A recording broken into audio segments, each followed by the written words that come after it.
IPM international school and college के छात्रों सुप्रभात। हिंदी आईएलएन की आपकी कक्षा में मैं मिसेस शालिनी श्रीवास्तव आपका स्वागत करती हूँ। आज हम हिंदी लिटरेचर के पाठ 7 बूढ़ी काकी का सारांश समझेंगे। बूढ़ी काकी कहानी लिखी है श्री मुंशी प्रेमचंद जी ने, जो कि हिंदी साहित्य जगत के कथा सम्राट माने जाते हैं।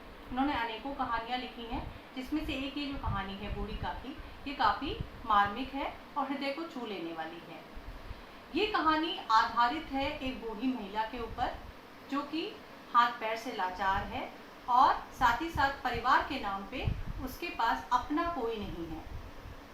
एक भतीजा है जिसे उसने अपनी सारी संपत्ति दे दी है, और उसका जो वो बूढ़ी स्त्री है जिसको बूढ़ी काकी नाम दिया गया इस कहानी के अंतर्गत, उनके जो पति हैं वो पहले ही उनकी मृत्यु हो चुकी है। उनके जो बेटे थे उनकी भी मृत्यु हो चुकी थी, और उसके बाद उनके पास सिर्फ एक भतीजा था जिसके नाम पे उन्होंने अपनी सारी संपत्ति दे दी थी। उनके भतीजे का नाम है पंडित बुद्धिराम, और पंडित बुद्धिराम की जो पत्नी है उनका नाम है रूपा। दोनों ने ही जब संपत्ति अपने नाम पे लिखवाई उस समय बूढ़ी काकी से तमाम वादे किए थे, बहुत बड़े बड़े वादे किए थे। लेकिन जब संपत्ति उनके नाम पे हो गई तो वो बूढ़ी काकी को भरपेट खाना भी नहीं देते थे, जिसकी वजह से बूढ़ी काकी को बड़ा कष्ट होता था, और वो अपने कष्टों को लोगों को सुनाने के लिए ज़ोर ज़ोर से रोती थी, और जिससे कि वो बता सके कि वो कितने कष्ट में हैं। बुद्धिराम का और उनकी पत्नी रूपा का जो व्यवहार था बूढ़ी काकी के प्रति, वो काफ़ी ही खराब था, और उसी व्यवहार को देखते हुए जो बुद्धिराम के बेटे थे वो भी उनसे बहुत ही खराब व्यवहार करते थे। उस पूरे परिवार में उनकी कोई देखभाल या उनसे कोई प्यार करता था तो वो सिर्फ और सिर्फ बुद्धिराम की छोटी बेटी लाडली करती थी। वो उनका बहुत ख्याल रखती थी और उन्हें बहुत प्यार भी करती थी। कहानी आगे बढ़ती है। एक दिन बुद्धिराम के बड़े बेटे का तिलक उत्सव मनाया जाता है उनके घर पे, और एक कार्यक्रम रखा जाता है जिसमें बहुत सारे मेहमान इकट्ठा होते हैं, और साथ ही साथ घर पे हलवाई भी लगता है जो तमाम तरह के पकवान बना रहा होता है, पूड़ी कचौड़ी और भी तमाम तरह की मसालेदार सब्जियां बना रहा होता है। बूढ़ी काकी अपनी कोठरी में बैठी उन सुगंधों को सूंघती हैं, और उससे उनकी जो भूख होती है वो बढ़ती चली जाती है। कहते भी हैं कि एक बूढ़ा जो होता है वो बच्चे के समान होता है। जब बूढ़ा व्यक्ति जब हो जाता है तो वो पुनः बाल्यावस्था में पहुंच जाता है। उसे भी वो चीज़ें अखरने लगती, जैसे एक छोटे बच्चे को लगता है कि उसे हर सामान पहले मिल जाए, उसे हर चीज़ पहले खाने को मिल जाए। लेकिन जब वो चीज़ें नहीं हो पाती हैं तो वो उसके लिए जिद पकड़ लेता है, या ऐसे कुछ कार्य कर देता है जिससे कि उनको लगता है कि वो कार्य नहीं करना चाहिए। उसी तरीके से बूढ़ी काकी को भी उन मसालों की सुगंधों से, पूरी कचौड़ियों की सुगंधों से इतना मन में उनकी जो भूख होती है वो बढ़ती चली जाती है कि उसे सब्र नहीं होता है, और वो अंततः निर्णय लेती हैं कि वो एक बार बाहर जाकर के देखेंगी। लेकिन जब वो बाहर जाती हैं तो उनके बाहर जाने पर ही तुरंत जो रूपा थी और उसके बाद बुद्धिराम थे, वो दोनों ही उनसे बहुत ही खराब व्यवहार करते हैं, उन्हें झिड़कते हैं, उनको फिर से वापस उनकी कोठरी में डाल आते हैं, और वो बेचारी वहाँ पे भूखी प्यासी रोती रहती हैं। सब कार्यक्रम खत्म हो जाता है, रात के 11 बज जाते हैं। सारे जितने मेहमान होते हुए खा पी के जा चुके होते हैं, घर के लोगों ने भी खाना खा लिया होता है, लेकिन सिर्फ और सिर्फ बूढ़ी जो काकी होती है वो भूखी रह जाती हैं। उन्हें कोई भी नहीं पूछता है, उन्हें कोई भी खाने को नहीं देता है, और सब खा पी कर के मस्त होकर के सो जाते हैं। सिर्फ और सिर्फ एक लाडली के ही हृदय में बूढ़ी काकी के प्रति ये संवेदना रहती है कि अभी तक उन्होंने कुछ भी खाया पिया नहीं है। अगर तो वो अपने हिस्से की जो पूड़ी होती है बुढ़िया की पिटारी में छिपा करके काकी के लिए रख देती है। जैसे ही उसकी माँ सो जाती है वो धीरे से उठती है अपनी गुड़ियों की पिटारी को लेकर के, जिसमें उसे पूड़ियाँ छुपा के रखी होती है।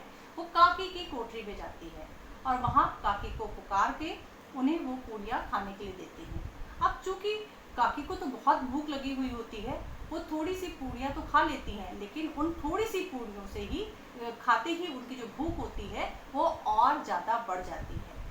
अब उनसे वो सब्र नहीं होता है, उनको कोई उपाय नहीं सूझता है कि वो कैसे और खाना खा सके और चीज़ों का स्वाद ले सके। उनके दिमाग में अच्छे और बुरे का विचार भी नहीं आता है और वो लाडली से कहती हैं कि लाडली तुम मुझे किसी तरीके से वहाँ पे जहाँ पे मेहमानों ने खाया हुआ था, जो जूठे पत्तल पड़े हैं, वहाँ तक लेकर के चलो। लाडली समझ नहीं पाती, छोटी बच्ची होती है, उसे समझ में नहीं आता है कि काकी ऐसा क्यों कह रही हैं। लाडली उन्हें किसी तरीके से लेकर के जाती है उन झूठे पत्तलों के पास में, और देखिए वहाँ पे काकी क्या करती हैं। वहाँ पे काकी उन झूठे पत्तलों से पूड़ियों के टुकड़े उठा उठा करके खाने लगती है। इसी समय रूपा की आँख खुलती है।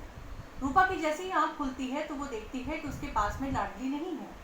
वो लाडली को खोजने लगती है। जब वो लाडली को खोजती है तो वो खोजते खोजते वो देखती है, अचानक से उसकी जो नज़र है, उसकी जो निगाह है, वो काकी की तरफ जाती है, जो कि झूठे पत्तलों के ढेर के आगे बैठ करके उसी में से चुन चुन करके पूड़ियाँ और बाकी जो पकवान है वो खाने का प्रयास कर रही हैं, खा रही हैं, अपनी क्षुधा को शांत कर रही हैं, अपनी भूख को शांत कर रही हैं। ये देखकर जो रूपा होती है वो सन्न रह जाती है। उसे अपनी जो गलती है उसका एहसास होता है, वो पश्चाताप करने लगती है, ईश्वर से क्षमा याचना करने लगती है, और इतना करते करते वो वहाँ से उठती है और रसोई घर में जा करके एक थाली सजाती है, और सजा करके उसमें जितने भी पकवान बने होते हैं उनको परोस करके बूढ़ी काकी की कोठरी में लेकर के आती है, और वहाँ पे उनसे दया याचिका करती है और उन्हें वो सारे व्यंजनों को ग्रहण करने के लिए कहती है। बूढ़ी काकी भी एक छोटे बच्चे के समान सभी कुछ सारे अपराधों को क्षमा करते हुए उन व्यंजनों का स्वाद लेकर के उन्हें खाने लगती है। तो इस प्रकार से ये कहानी यहाँ पे खत्म होती है, जहाँ पे रूपा को अपनी गलती का एहसास होता है और वो पश्चाताप स्वरूप उन सभी व्यंजनों का रसास्वादन काकी को कराती हैं। तो आपने देखा कि हमारे लिए बुजुर्ग कितनी अहमियत रखते हैं। हमें भी इस कहानी से ये सीख मिलती है कि जो हमारे घर में जो बुजुर्ग हैं, हम उनकी इज्जत करें, उनका ख्याल रखें और उनकी भी इच्छाओं की पूर्ति करते रहें, क्योंकि उनमें भी तो इच्छाएं हैं, उनमें भी तो इस समय वो एक ऐसी अवस्था में है जो एक बच्चे की अवस्था है। तो हमें उन्हें समझना होगा और उनकी देखभाल करनी होगी।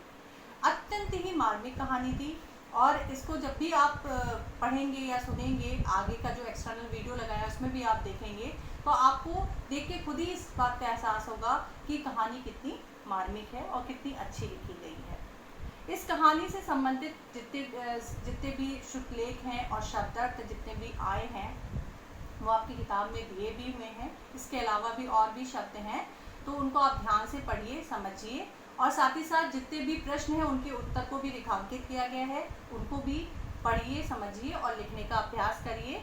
और मुझे पूरी आशा है कि आपको ये कहानी अब समझ में आ गई होगी। धन्यवाद।